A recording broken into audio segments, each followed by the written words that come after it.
Kisah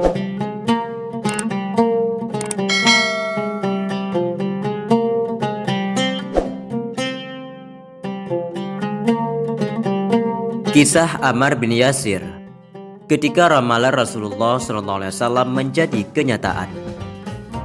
Tatkala Rasulullah SAW dan para sahabat mendirikan masjid di Madinah, semuanya bekerja dengan riang gembira. Mereka mengangkut batu, mengaduk pasir dengan kapur atau mendirikan tembok. Sekelompok di sini dan sekelompok lagi di sana. Rasulullah turut mengangkat batu yang paling berat dan melakukan pekerjaan yang paling sukar. Maka di tengah-tengah khalayak ramai yang sedang hilir mudik itu, kelihatanlah Ammar bin Yasir sedang mengangkat batu besar. Rasulullah SAW melihatnya, lalu mendekati Ammar. Tangan beliau yang penuh berkah itu mengipaskan debu yang menutupi kepala Ammar. Beliau mengamati wajah Ammar, kemudian beliau bersabda di hadapan semua sahabatnya, "Aduhai Ibnu Sumayyah, ia dibunuh oleh golongan pendurhaka." Ramalan ini diulangi oleh Rasulullah sekali lagi, kebetulan bertepatan dengan ambruknya dinding di atas tempat Ammar bekerja, hingga sebagian kawannya menyangka bahwa ia tewas yang menyebabkan Rasulullah meratapi kematian itu. Para sahabat sama terkejut dan menjadi ribut karenanya, tetapi dengan nada menenangkan dan penuh kepastian, Rasulullah menjelaskan, "Tidak, Ammar tidak apa-apa, hanya nanti ia akan dibunuh oleh golongan pendurhaka." Maka wahai, siapakah kiranya yang dimaksud dengan golongan tersebut? Dan bilakah serta di manakah terjadinya peristiwa itu? Ammar mendengarkan ramalan itu dan meyakini kebenaran pandangan tembus yang disingkapnya oleh Rasulullah yang utama.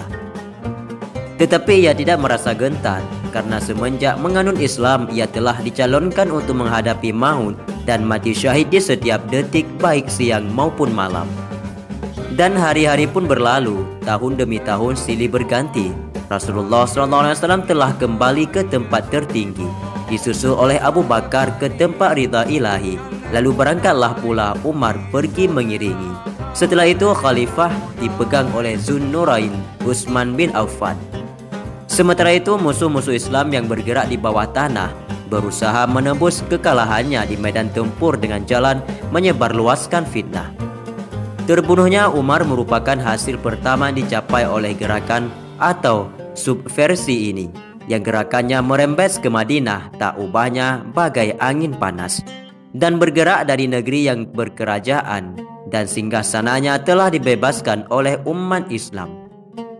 Berhasilnya usaha mereka terhadap Umar dan membangkitkan minat dan semangat mereka untuk melanjutkannya, mereka sebarkan fitnah dan nyalakan api di sebagian besar negeri-negeri Islam.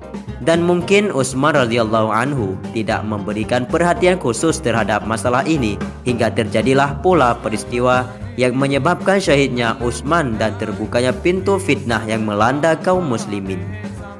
Muawiyah bangkit hendak merebut jabatan khalifah dari tangan Khalifah Ali bin Abu Thalib yang baru diangkat.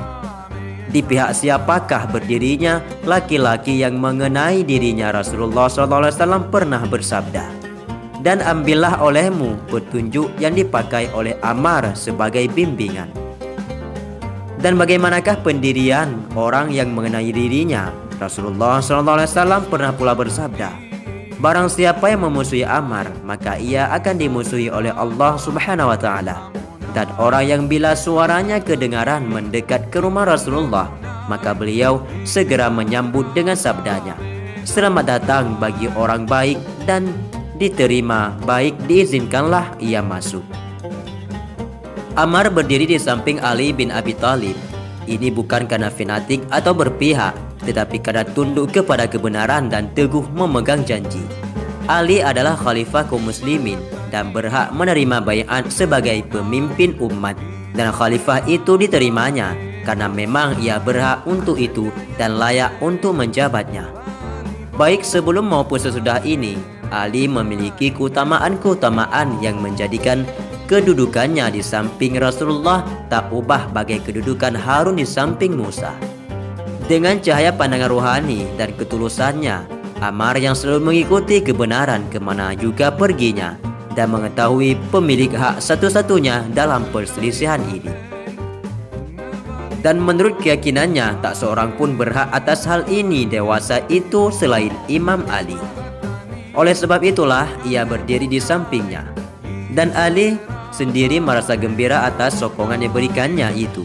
Mungkin tak ada kegembiraan yang lebih besar daripada itu, hingga keyakinannya bahwa ia berada di pihak yang benar kian bertambah, yakni selama tokoh utama pencinta kebenaran yaitu Ammar datang kepadanya dan berdiri di sisinya. Kemudian datanglah saat perang Siffin yang mengerikan itu. Imam Ali menghadapi pekerjaan penting ini sebagai tugas memadamkan pembangkangan dan pemberontakan, dan Ammar ikut bersamanya. Waktu itu usianya telah 93 tahun. Apa dalam usia 93 tahun ini masih pergi ke medan juang? Benar, selama menurut keyakinannya peperangan itu menjadi tugas kewajibannya, maka ia melakukannya lebih semangat dan dahsyat dari yang dilakukan oleh orang-orang muda berusia 30 tahun.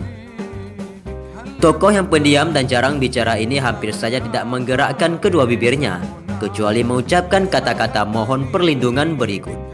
Aku berlindung kepada Allah dari fitnah. Aku berlindung kepada Allah dari fitnah.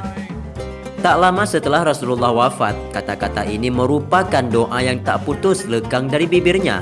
Dan setiap hari berlalu, setiap itu pula ia memperbanyak doa dan memohon perlindungannya itu, seolah-olah hatinya yang suci merasakan bahaya mengancam yang semakin dekat dan menghampiri juga.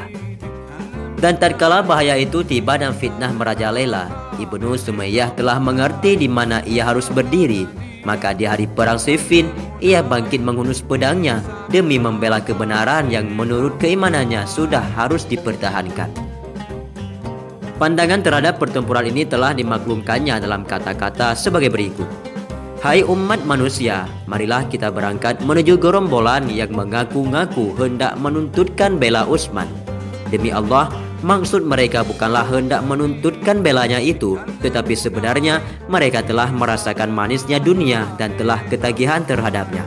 Dan mereka mengetahui bahwa kebenaran itu menjadi penghalang bagi pelampiasan nafsu serakah mereka. Mereka bukan berlomba dan tidak termasuk barisan pendahulu memeluk agama Islam.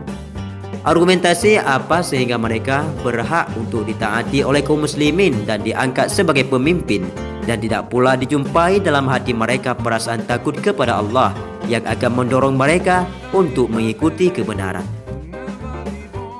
Mereka telah menipu orang banyak dengan mengakui hendak menuntutkan bela kematian Utsman, padahal tujuan mereka yang sesungguhnya ialah hendak menjadi raja dan penguasa adikara. Kemudian diambillah bendera dengan tangannya lain, dikibarkannya tinggi-tinggi di atas kepala sambil berseru, demi zat yang menguasai nyawaku, saya telah bertempur dengan mengibarkan bendera ini bersama Rasulullah SAW. Dan inilah aku siap berperang pula dengan mengibarkannya sekarang ini. Demi nyawa saya berada dalam tangannya. Seandainya mereka menggempur dan menyerbu hingga berhasil mencapai kubu pertahanan kita, saya tahu pasti bahwa kita berada di pihak yang hak dan bahwa mereka di pihak yang batil. Orang-orang mengikuti Ammar, mereka percaya kebenaran ucapannya. Berkatalah Abu Abdurrahman Sulami, kami ikut serta dengan Ali karamallahu wajhah di pertempuran Siffin. Maka saya lihat Ammar bin Yasir, setiap ia menyerbu ke suatu jurusan atau turun ke sesuatu lembah, para sahabat Rasulullah pun mengikutinya. Tak ubahnya ia bagai panji-panji bagi mereka. Dan mengenai Ammar sendiri, sementara ia menerjang dan menyusup ke medan juang, ia yakin akan menjadi salah seorang syuhadanya. Ramalan Rasulullah SAW terang terpampang di ruang matanya dengan huruf-huruf besar. Ammar akan dibunuh oleh golongan pendurhaka. Oleh sebab itu suaranya bergema di serta arena dengan senandung ini. Hari ini daku akan berjumpa dengan para kekasih tercinta Muhammad dan para sahabatnya. Kemudian bagai sebuah peluru dahsyat ia menyerbu ke arah Muawiyah dan orang-orang sekelilingnya dari golongan Bani Umayyah, lalu melepaskan seruannya yang nyaring yang menggentarkan. Dulu kami hantam kalian di saat diturunkannya, kini kami hantam lagi kalian karena menyelewengkannya. Tebasan maut menghentikan niat jahat. dan memisahkan kawanan pengkhianat atau al-had berjalan kembali pada relnya.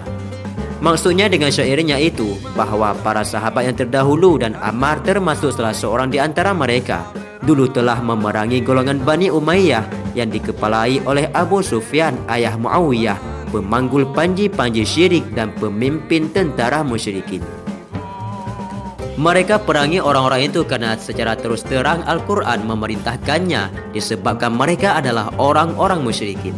Dan sekarang di bawah pemimpin Muawiyah, walaupun mereka telah menganut Islam dan meskipun Al-Quranul Karim tidak menitahkan secara tegas memerangi mereka, tapi menurut ijtihad Ammar dan penyelidikannya mengenai kebenaran dan pengertiannya terhadap maksud dan tujuan Al-Quran, meyakinkan dirinya akan kehausan memerangi mereka sampai barang hak yang ditumpas itu kembali kepada pemiliknya, serta api fitnah dan pemberontakan itu dapat dipadamkan untuk selama-lamanya. Juga maksudnya bahwa dulu mereka memerangi orang-orang Bani Umayyah karena mereka kafir kepada agama dan kafir kepada Al-Quran, dan sekarang mereka menggempur orang-orang itu karena mereka menyelewengkan agama dan menyimpang dari ajaran Al-Quranul Karim serta mengacaukan takwil dan salah menafsirkannya dan mencoba hendak menyesuaikan tujuan ayat-ayatnya dengan kemauan dan keinginan mereka pribadi. Maka tokoh tua yang berusia 93 tahun ini menerjuni akhir perjuangan hidupnya yang menonjol dengan gagah berani. Dan sebelum ia berangkat ke Rafiqul A'la, ia tanamkan pendidikan terakhir tentang keteguhan hati membela kebenaran dan ditinggalkannya sebagai contoh teladan perjuangannya yang besar dan mulia lagi berkesan dan mendalam.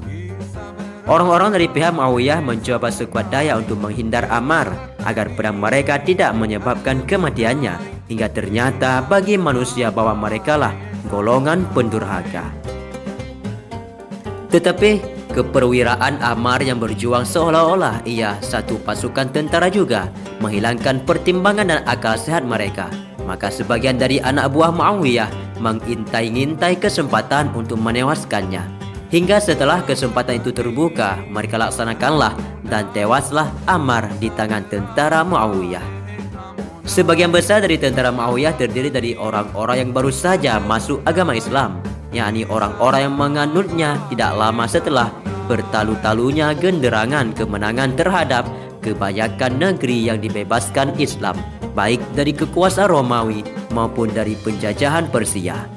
Maka mereka inilah sebenarnya yang menjadi biang keladi yang menyalahkan api perang saudara yang dimulai oleh perkembangan Muawiyah dan penolakannya untuk mengakui Ali sebagai khalifah dan imam. Jadi mereka inilah yang bagaikan kayu bakar menyalakan apinya hingga jadi besar dan menggejolak. Dan sebagaimana juga gawatnya pertingkaian ini sedianya akan dapat diselesaikan dengan jalan damai andainya masih terpegang dalam tangan muslimin pertama. Tetapi demi bentuknya jadi meruncing. Ia jatuh ke dalam tokoh-tokoh kotor yang tidak peduli akan nasib Islam hingga api kian menyala dan tambah berkobar. Berita tewasnya Ammar segera tersebar dan ramalan Rasulullah SAW yang didengar oleh semua sahabatnya sewaktu mereka sedang membina masjid di Madinah di masa yang telah jauh sebelumnya berpindah dari mulut ke mulut. Aduhai Ibnu Sumayyah, ia dibunuh oleh golongan pendurhaka. Maka sekarang taulah orang-orang siapa kiranya golongan pendurhaka itu, yaitu golongan yang membunuh Ammar yang tidak lain dari pihak Muawiyah. Dengan kenyataan ini, semangat dan kepercayaan pengikut-pengikut Ali kian bertambah. Sementara di pihak Muawiyah, keraguan mulai menyusup ke dalam hati mereka. Bahkan sebagian telah bersedia-sedia hendak memisahkan diri dan bergabung kepada pihak Ali. Mengenai Muawiyah, demi mendengar peristiwa yang telah terjadi, ia segera keluar mendapatkan orang banyak dan menyatakan kepada mereka bahwa ramalan itu benar adanya. Dan Rasulullah benar-benar telah meramalkan bahwa Ammar akan dibunuh oleh golongan pemberontak. Tetapi siapakah yang telah membunuhnya itu? Kepada orang-orang sekeliling diserukannya. Yang telah membunuh Ammar ialah orang-orang yang keluar bersama dari rumahnya dan membawanya pergi berperang.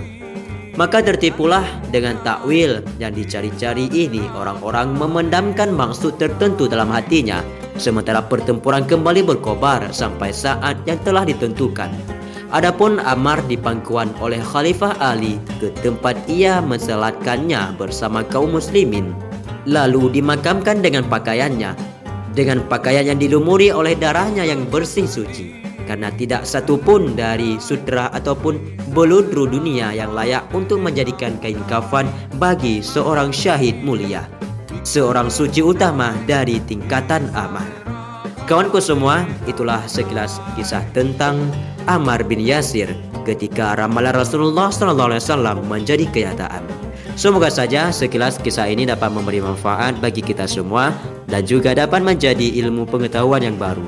Wallahu a'lam bishawab. Assalamualaikum warahmatullahi wabarakatuh.